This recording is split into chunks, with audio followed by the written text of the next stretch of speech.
Hari ini gue mau kasih tutorial cara menghadapi rekruter yang nyuekin kamu, alias ghosting. Nonton terus sampai habis.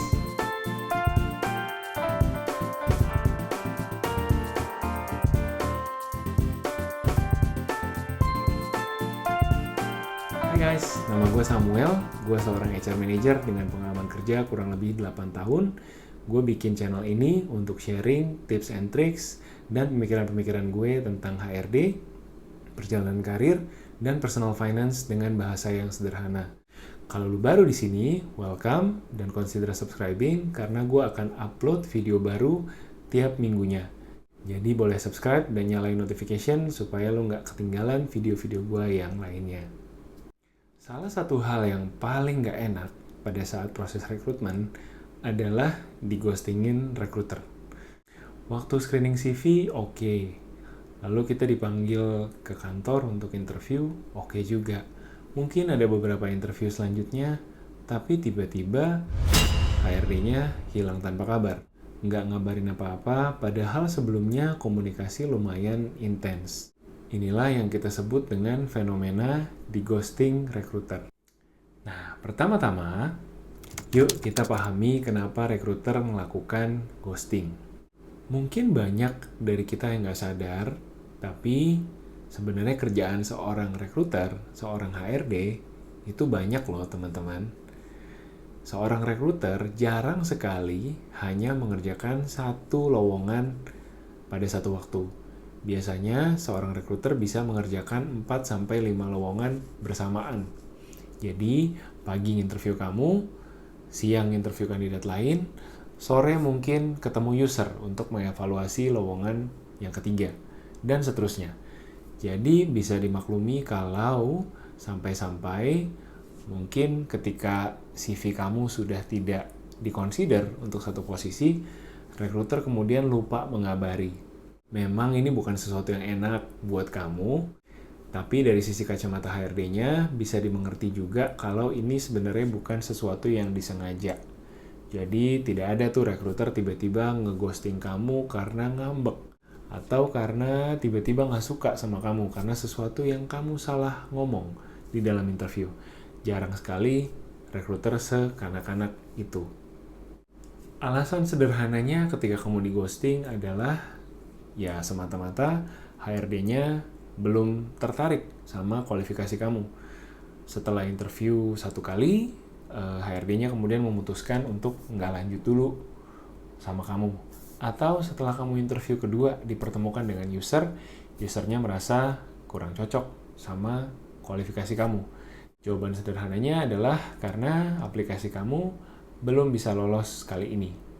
Kemungkinan kedua kenapa kamu di ghosting adalah karena rekruter belum punya keputusan. Bisa jadi posisi kamu nggak cocok sama user yang pertama. Tapi ternyata rekruter punya lowongan lain yang kualifikasinya mirip-mirip sama kemampuan kamu. Jadi rekruter sedang menimbang-nimbang, bisa jadi sedang mencari waktu untuk mempertemukan kamu dengan user yang lain. Boleh deh teman-teman positive thinking dulu sambil harap-harap cemas nunggu kabar dari rekruter. Nah, selama kita di ghosting, kita bisa apa? Itu bagian kedua dari video ini.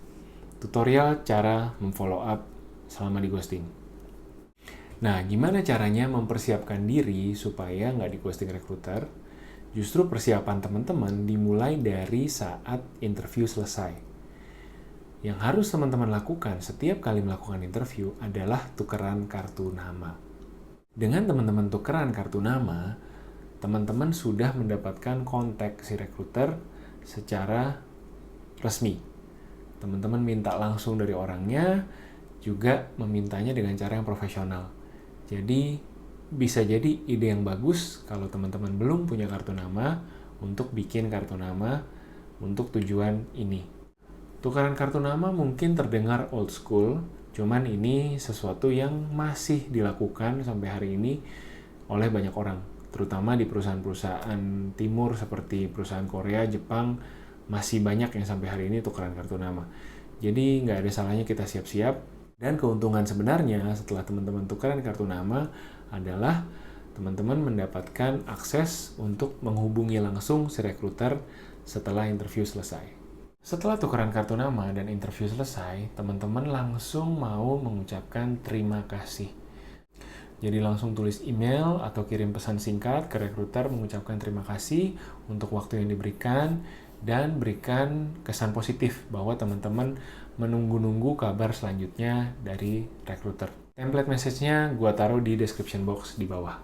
Nah, setelah teman-teman mengucapkan terima kasih, artinya teman-teman sudah membuka jalur komunikasi dengan si rekruter. Hal berikutnya yang teman-teman mau lakukan adalah memilih satu hari dalam seminggu untuk melakukan follow up. Kalau buat gue, waktu yang terbaik adalah di hari Jumat sore sekitar jam 2:30, 3:30, itu waktu yang baik karena biasanya Jumat adalah hari pendek, di mana orang-orang udah nggak fokus lagi bekerja dengan kerjaannya di kantor. Sering cek email, ngecek waktu untuk pulang kapan. Nah, email teman-teman akan masuk di waktu di mana semua orang sedang santai, sedang menunggu-nunggu weekend dimulai. Jadi kemungkinan untuk rekruter tadi membalas pesan teman-teman juga lebih tinggi. Tentu teman-teman bisa eksperimen sendiri, kira-kira waktu yang cocok buat teman-teman menurut teman-teman kapan. Yang penting setelah waktunya dipilih, lakukan follow up secara konsisten dan persuasif, menunjukkan bahwa teman-teman tetap tertarik dengan posisi dan lowongan yang tersedia dan masih menunggu kabar positif dari rekruter. Buat yang bingung mau nulis emailnya kayak gimana, jangan khawatir. Gue udah siapin template-nya di description box di bawah. Kurang baik apa coba gue? Kemudian seberapa sering kita boleh follow up?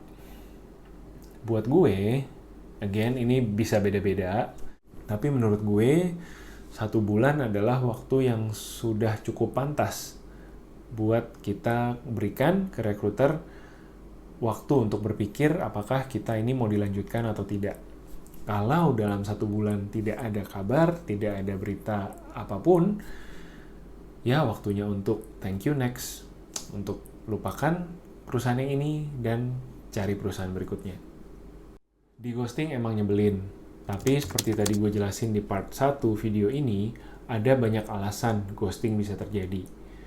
Kamu sebel, itu adalah akibat dari ghosting itu terjadi. Kamu bisa loh memilih untuk nggak sebel lama-lama. Kamu bisa loh memilih untuk bertindak atas hal yang kamu sebelin itu. Dalam hidup, ada hal-hal yang kita bisa ubah, ada hal-hal yang kita nggak bisa ubah. Kita nggak perlu memusingkan attitude-nya rekruter, kita nggak perlu memusingkan jawaban yang kita tidak dapat karena kita nggak bisa ngontrol. Kita nggak perlu memusingkan company ini sopan atau tidak sopan dengan tidak memberikan saya jawaban. Kita cukup menyikapi respon kita bagaimana terhadap situasi ini. Yang bisa kita lakukan adalah tadi, melakukan follow up, menunjukkan ketertarikan kita terus-menerus sampai batas waktu yang kita tentukan sendiri. Sekali lagi, kita nggak perlu berusaha mengubah hal yang kita nggak bisa ubah. Dan kita nggak perlu desperate juga. Memang posisi sebagai job seeker itu tidak enak. Kita nggak ada kepastian, kita nunggu, kita deg-degan tiap kali ada interview baru. Berbagai macam emosi pastinya campur aduk, tapi yuk kita jaga profesionalitas kita dengan tidak menunjukkan emosi, dengan tidak menunjukkan keputusasaan atau kejengkelan kita terhadap episode ghosting yang lagi kita alami. Teman-teman pernah di ghosting sampai paling lama berapa lama sih? Gue pengen tahu deh. Coba sharing pengalamannya di komen box di bawah. Videonya belum selesai. Waktunya tanya kosan. Di setiap video yang gue upload, gue akan menjawab 1 pertanyaan teman-teman yang teman-teman bisa kirimkan ke tanyakosem@gmail.com. Pertanyaannya tentang apa? Apa aja boleh. Tentang HRD, karir, juga tentang personal finance mungkin. Kalau teman-teman ada kebingungan yang pengen gue jawab, gue akan coba jawab 1 pertanyaan tiap episode. Jadi, kirimin ya pertanyaan teman-teman. Pertanyaan minggu ini datang dari teman kita, Melati. Melati ini ada di divisi yang dia kurang suka di perusahaannya. Dia sudah penempatan di sana selama 2 tahun, tapi tetap aja nggak bisa menerima kenyataan bahwa dia ada di divisi yang dia nggak sukai. Dia sering dapat cerita, dapat sharing dari teman-teman yang ada di divisi impiannya.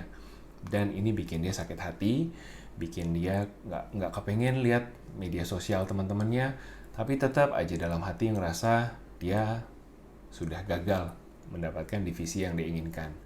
Dia udah coba deket-deketin senior untuk narik dirinya ke divisi yang dia mau, tetap aja tidak berhasil. Jadinya Melati merasa tidak beruntung, merasa mendapat tekanan batin. Padahal Melati percaya secara kompetensi dan secara percaya diri, dia nggak jauh beda sebenarnya dari teman-temannya yang lebih beruntung. Buat Melati, thank you buat sharing ceritanya. Memang kamu lagi ada di posisi yang tidak gampang, karena tiap dari kita pasti dalam berkarir punya aspirasi kita masing-masing. Pesan gue buat Melati, karir kita ada di tangan kita masing-masing. Bukan di tangan orang lain, bukan di tangan bos, atau di tangan perusahaan kita. Perusahaan kita memberikan kita kesempatan untuk berkarya, maka kita harus berkarya sebaik-baiknya. Tapi kita ada di sana karena kita menjawab kebutuhan yang dibutuhkan oleh perusahaan. Jadi mungkin penempatan kamu saat ini di divisi yang kamu kurang sukai, ada tujuannya bahwa perusahaan ingin kamu berkontribusi dan berkembang di sana. Kalau memang kamu yakin bahwa divisi ini bukan tempat kamu, kalau memang kamu yakin bahwa dengan kualifikasi kamu, dengan kompetensi kamu, kamu bisa dapatkan pekerjaan yang lebih baik di tempat lain, mungkin pelan-pelan boleh kamu mencari kesempatan tersebut. Supaya kamu pun bisa punya karir yang fulfill, kamu pun bisa punya karir yang sesuai dengan apa yang kamu cari saat ini. Kesempatan berkarir, sekali lagi, tidak hanya ada di tempat ini saja, masih banyak perusahaan, masih banyak tempat lain yang bisa memberikan kamu kesempatan untuk berkarya. Dan kalau memang tempat ini bukan untuk kamu, dan kamu sudah coba segala cara untuk minta dimutasi ke tempat lain, kembali lagi ke kamu, apakah memang ini sudah waktunya untuk resign, untuk cari pekerjaan baru? Coba dipikirkan. Gue nggak ngajarin resign ya, gue ngajak Melati untuk berpikir keras kemana karirnya ke depan harus dibawa. Mungkin beradaptasi dengan divisi yang tidak disukai ini bisa juga jadi satu jawaban. Siapa tahu setelah kamu jalani 2 tahun lagi, kamu jadi terbiasa. Tapi pada akhirnya Melati harus ingat bahwa ini semua ada di tangannya Melati. Dan Melati harus menetapkan waktu buat diri Melati sendiri.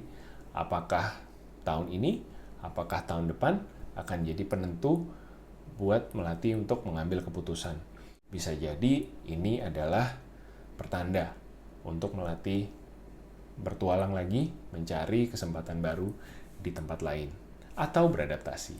Yuk Melati, coba direnungkan dan dipikirkan baik-baik. Good luck! Thank you udah nonton videonya sampai sini. Please thumbs up kalau suka videonya, thumbs down juga boleh kalau kurang suka. Dan jangan lupa subscribe supaya nggak kelewatan video-video gue yang lainnya. Sampai ketemu!